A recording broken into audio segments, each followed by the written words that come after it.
Hey, what's up, everybody? This is Daphnique Springs, and welcome to the Unapologetically Daphnique Podcast. Today's guest is Rubyn Warren. Hey, what's up, y'all? How y'all doing? Yeah. Okay, today's topic is practice what you preach. Now that's a big one, because there's a lot of people out who be preaching stuff and they don't be practicing what they preach. Especially on social media now, because now we're able to see all these people speak a certain type of talk, and then don't practice what they preach. Which brings us today to Derrick Jaxn.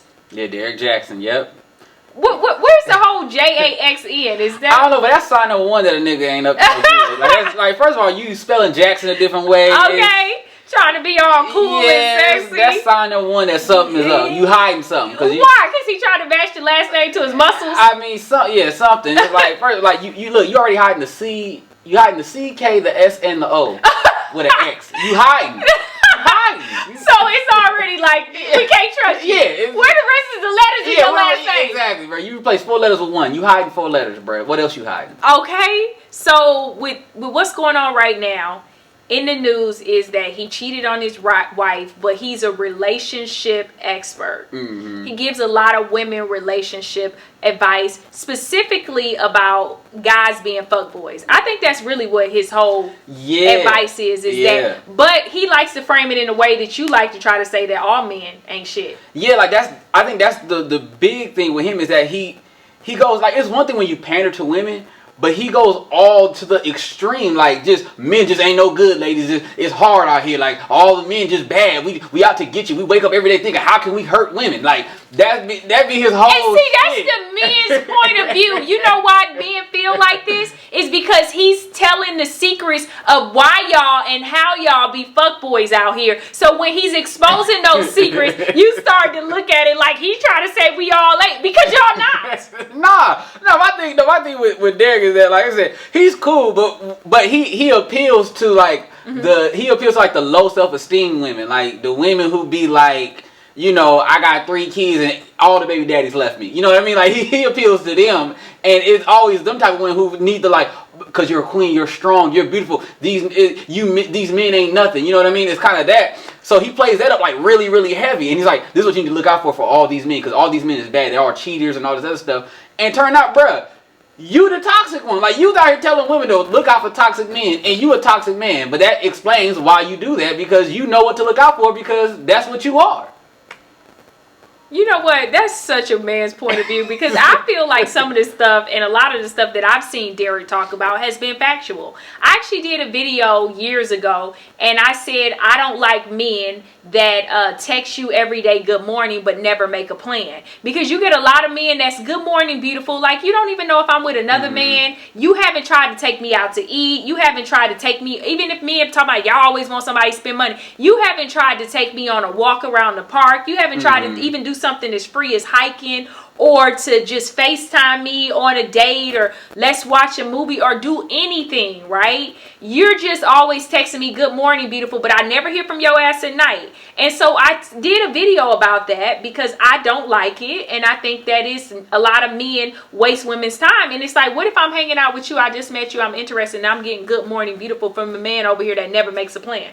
And Derrick did a counter to my video where I was on one side and he was on one side, and he said men that do that are making women bench warmers, right? So they're just holding you off on the bench until they make up their mind because they're busy with someone else, right? That's legit information. Like, that's factual information. But my thing too is, though, women do the same exact thing. Like but his audience is women. Of course, I get that, yes. But he frames the stuff as if, like, the things that men do is, like, first, it's exclusive to us, and, like, it's some evil, wrong thing. Like I said, he says a bitch. How many men have you been like, I'm gonna just keep him around, you know, to some, basically to some. We're not talking about women right now. We're talking about men. And why y'all be out here playing games with women and telling us what we want to hear and just to have sex. That's what we're talking about. Well, Derrick, he told you what you want to hear just to get some money, so. I mean, I hear no lies.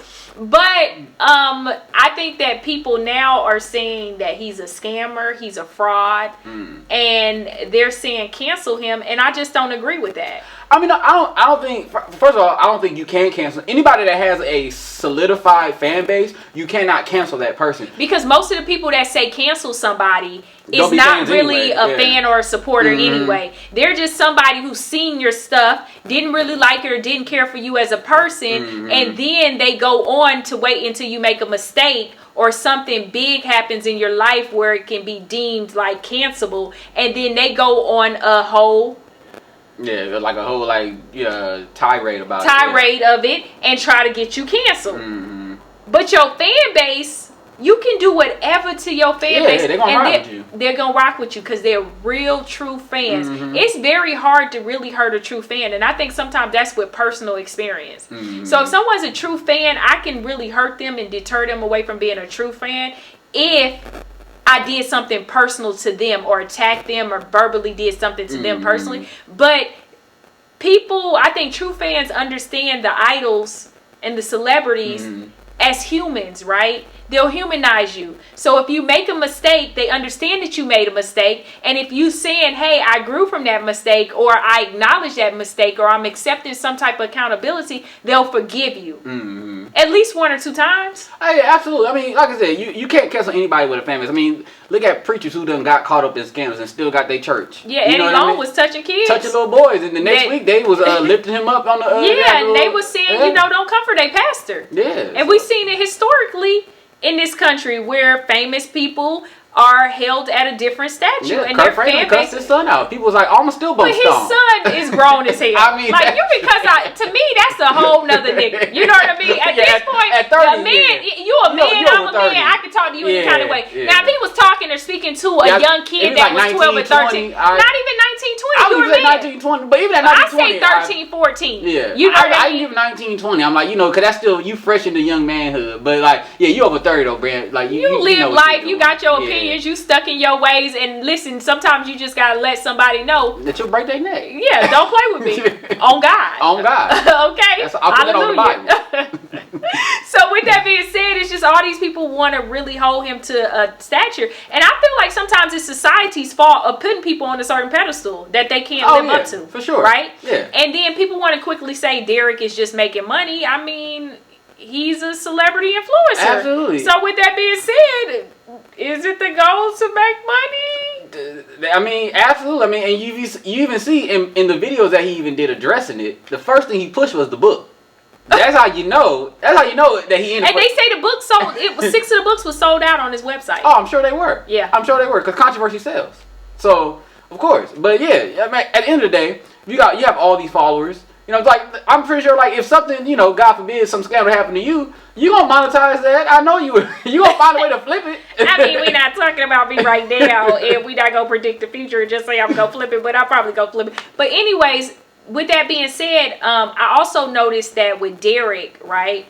He is selling a product, but he's never lied to us and said that he had any credentials. He never said he was a licensed therapist. He never said he was a licensed doctor or that he had these certifications or anything. So why are we holding him to a certain standard? Well, let me flip it then. So you say he never said any of this, right? But then why is it then that with Kevin Samuels blowing up, everybody wants to know who is he to be giving advice? Because he's saying something. Because like he's saying stuff that women don't want to hear. Because he keeps it. He just tells you the truth. He tells you like what it is. And so, but everybody's like, well, who is he to give me advice? But when it comes to Derrick Jaxn, he's saying what you want to hear. You're like, well, who? He never said that he was a relationship expert. He didn't do it. We already know that in the world that people are gonna pick and choose a side. So if someone deems something is good, they're gonna be more acceptable towards what they're being given. If they deem something is bad, they're gonna reject what they're given. And with Kevin Samuels and the way he talks and approaches women, and he speaks in a certain tone and manner, it's not edible to most people, right? With what Derrick says is people consider Derrick attractive. He has muscles. He's chocolate. He speaks in a very like charismatic. He's a Tyler Perry movie. He is the quintessential Tyler Perry hero minus the light skin. He. Not minus the light Minus the light skin, unfortunately. You know, Tyler Perry will make sure you light skin. All dark skinned men be beating your ass, and then light skinned men gonna save you. They be educated, but they'll beat your ass. Yep, and they'll beat your ass. Yep. The light skinned dude, he be broke, but he love him some Jesus, and he gonna treat you right. They'll never show 5 years later that you still in that project. Still broke. You know what I'm saying? Like, she left a millionaire. And he still got braids. I mean, if you were a millionaire, yeah, I mean, it's okay to get your ass beat every now and then. Yeah.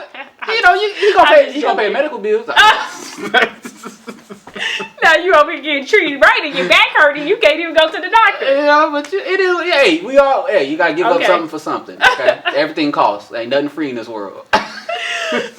Yeah, but with that being said, like, is it okay for people to give out relationship advice and they don't have certifications or credentials? I mean, I think it's okay. Yeah, we all give and take relationship advice just with our friends and family and stuff. Yeah. You know what I mean? So I don't think anybody's that's a fact, right? How many people out there, they grandfather or they father done cheated on their grandma or mother for years, and yet it's still, if they dad get them some type of relationship advice, they're gonna take it. So just because you do something in your personal life doesn't mean that you can't give out advice. Sometimes you're the best person to give out advice because you done made the mistakes, right? Which we're starting to see with him. But at the same time, though, it's like, now if you keep making the mistakes, I can't really listen to you. But how many times has he been caught up? I'm not saying him. They saying that he done cheated a couple times, but also I've only known this one situation. Caught, yeah. So, yeah. Well, you only count the time you get caught. Yeah, you can't count the other times. They don't count because they don't know. So you can't. What you don't know can't hurt you. That's facts. That's how my last relationship went now. Okay. So, should we hold him accountable? I mean, yeah, he even said in the video, he said he's not above reproach. He said, yeah, you know, he said he messed up or whatever, you know, allegedly. But like I said, for me, it's just the fact that he's always portrayed himself like, I'm the answer. Like, I'm the answer for the women. Like, this is the kind of man, and almost as if like I'm the kind of man that you need to look for. And it's like, bruh, you was out here selling these women dreams, and you're the exact fuckboy that you're telling these women to avoid. But I think a lot of his hate is coming from men right now. Well, no, I think the vast majority of it is coming from men. Oh, yeah. And the reason why it's coming from men is men didn't like that he portrayed himself a certain way as the perfect man, and he was exposing the secrets of other men. Hold on, let me finish. Okay, he was exposing the secrets of other men, and he was putting himself on a pedestal like he was Jesus, as we could just loosely say. It's like, because if you see relationship advice and saying this is what men do and this isn't right, but this is how you ladies should be treated, and we kind of assuming, or you portraying that you might be that man that treat them that certain type of way, men are really more angry than women. Women, I felt like, okay, he cheated, he acknowledged it, let's move on. That's how I feel about it. See, but most women feel that way because, once again, he says what you like. But let Kevin Samuels get caught up in something, y'all gonna be acting just like how the men. You're gonna be like, oh, I told y'all he ain't nothing. I told you, look, Kevin Samuels, look, he is gay. He is this. He's blah, blah, blah. It's gonna be the same thing. Yeah, it's gonna be the same thing. Yeah, you're right. But so it just talks to people talking to their core group of audience. Yeah. So I think, just to sum it up, basically, Derrick has his core group of audience, which to me are predominantly black women that are single, because they say 70% of black women are unmarried, right? And then so it's black women that more likely date black men, and they're not getting the results that they want from this man. They're probably not even dealing with men, they're dealing with boys, right? Mentality wise. So that's his audience, and he's speaking to that audience. Now, where people are trying to hold him accountable is, I've even heard people speak to the fact that, you know, as a society, as black people, we need to hold other black people that are giving misleading information because it's destructive to the black community. But with that being said, whether he gave that advice or he didn't give that advice, these women were still going to go on to believe that.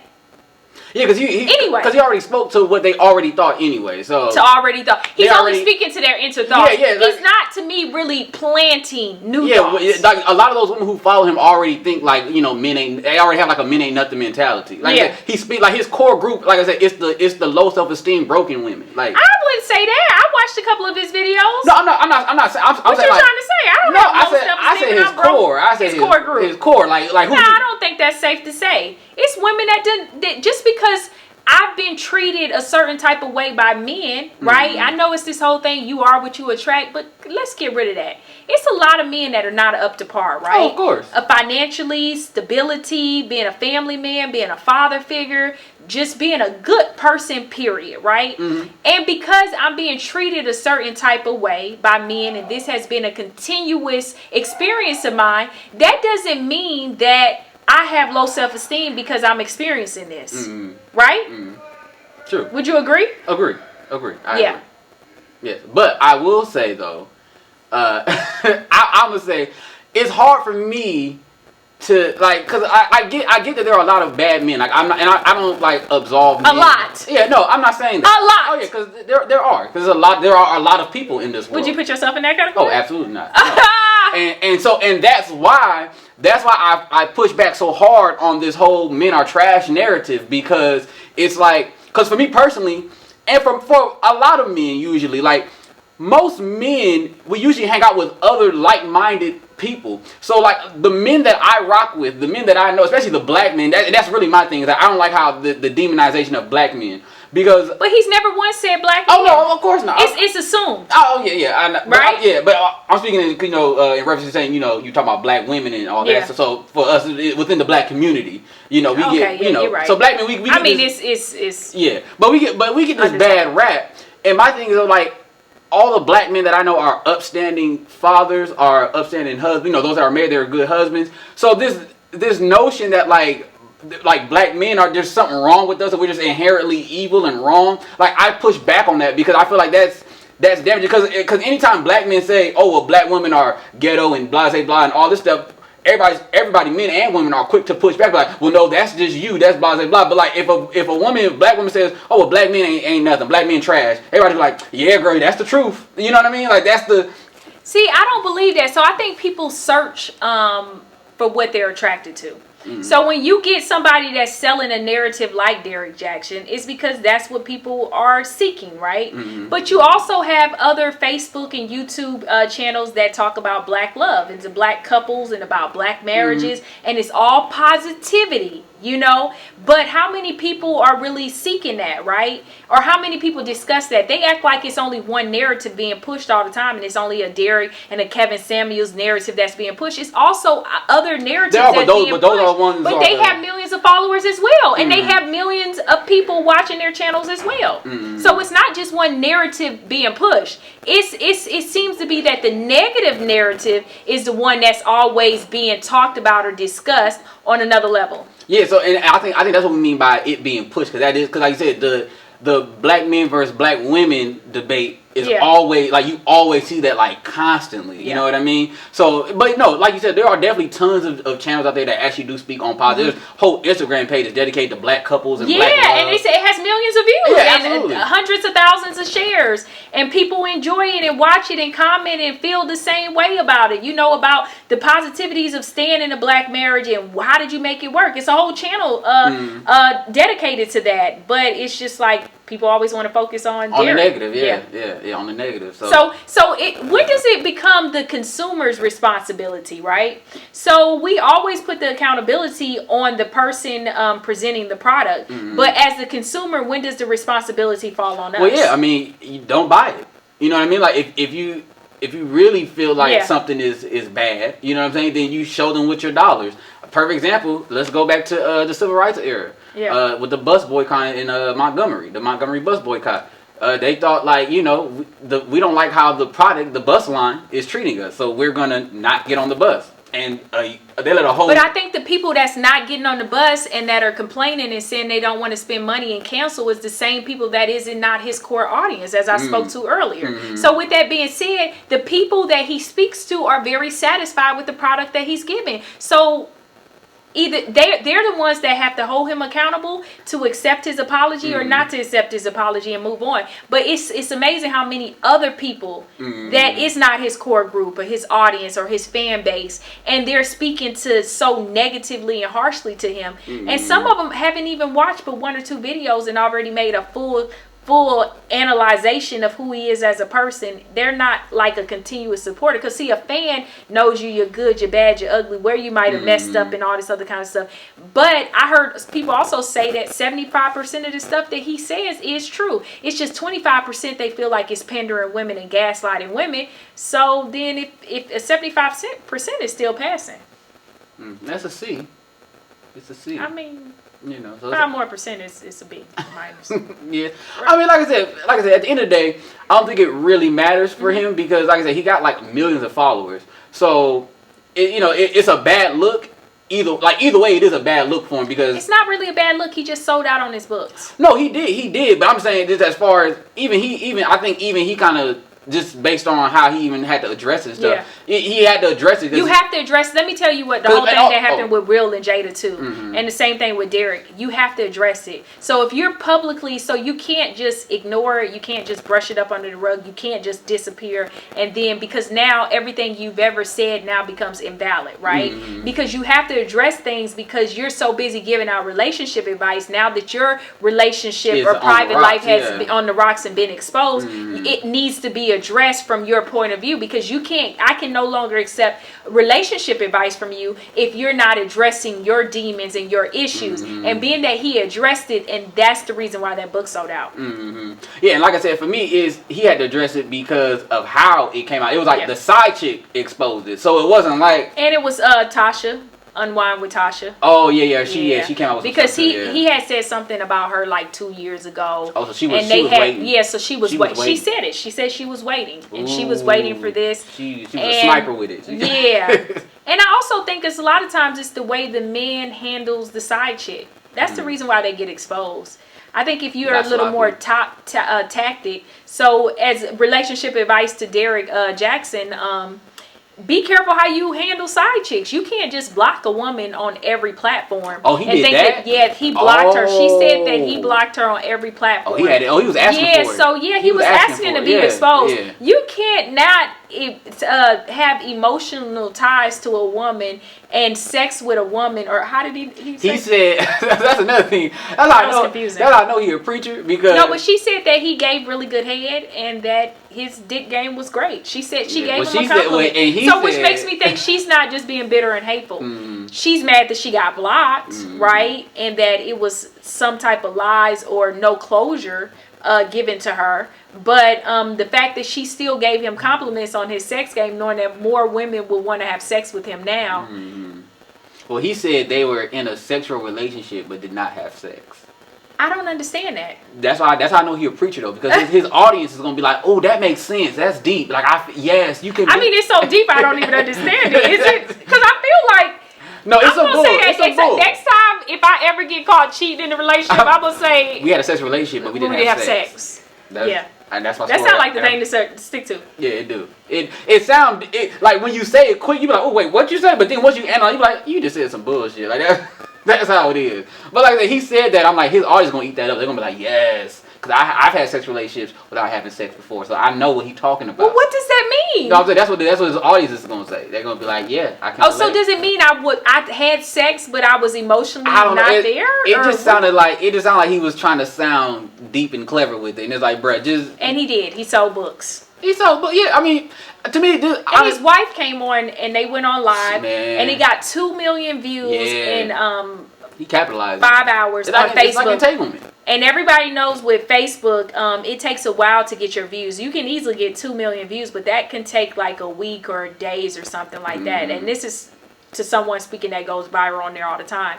So to do 2 million, that's almost equated to like Red Table Talk with Will and Jada, going viral and everybody watching. At one point he had 16,000 people watching at one time. With that being said, he brought his wife on there, and she had a hat on her head. Ladies, you don't have to wear makeup. You don't have to. But I feel like she look like he had a reason to cheat. Yeah. She going over the bottom. The side chick was bad. Even I had to look. I was like, yeah, I get why he did it. I see why he had to do it. Yeah, like it's just like the way the jeans was set up, the outfit, the hat. It's like For me, it was the bonnet. No, I mean, we not saying she was asking for it, but I mean, it was the bonnet for me. You know. I don't even think that was a bonnet. That was a shower cap. No, it was a hat. A wool hat. Oh, whatever it was, she shouldn't have wore it. I know that much. Yeah, like she didn't need to have makeup or be dressed to the nine, but I felt like she needed to be presentable. Yeah. Because you remember the politician from Florida, Andrew Gillum. Mm-hmm. Remember his wife went on. When you do those interviews, you should be presentable. Mm-hmm. Like especially like Meghan Markle, you should be presentable, right? Mm-hmm. You should be dressed nice and look like you're ready for an interview. And knowing the world is about to watch you. It's like she been chasing kids all day, cooking, running errands, and he said, "Hey, sit down and do this live." It's like. But also, you see when they was holding hands, like he was holding on for dear life. You could just see, you could tell she didn't want to be there though either. Like her energy was just like her energy just kind of felt like I don't even want to really be here. Yeah, so like, it's like she might be controlled. I think she was hurting a little bit. Cause I mean, you got to feel some kind of way. Yeah, but I think negative publicity is good publicity, and that it's only gonna get better for him. I mean, Kim Kardashian had a sex tape and made $1 billion empire. But see, another thing too that was alarming to me as well is that he never really gives marriage advice, right? Even though he's a married man, he gives advice to single women, and with him giving advice to single women. He can do whatever he kind of wants in his marriage because he's not giving marriage advice. So I don't know why people are so mad. He's talking to single women. Yeah, but like I said, it's because he cheated within the marriage, and like I said, and he was saying like his whole thing is like there's bad guys that cheat on you and they hurt you and stuff, and it's like, bruh, you literally hurt your wife when you cheated on her in your bed. But he said they were separated. I mean, that's what I mean. Because then we have to ask the question: is are you allowed to? Enter into a relationship or have sex without having sex when you're separated, because that's a different topic, right? Mm-hmm. Some people deem it as no, we're separated, we're just taking a break in our marriage, and no, you shouldn't have sex with people. And some people say no, you should be able to go out there and have sex. So I think that's a question that needs to be answered. Mm-hmm. I personally think that if you're separated and that person has moved out of the home, the side chick said it was boxes in there and everything, that it looks like she was moving or whatever, but then maybe they worked it out. It's that then if he was truly separated from his wife, and they thought they were going to get a divorce, then I say it's okay that he was seeing other women. Mm-hmm. And it's okay for his wife to see other men until they figure it out. Because sometimes you need to go out and see what's out in the world to really value what you have at home. Mm-hmm.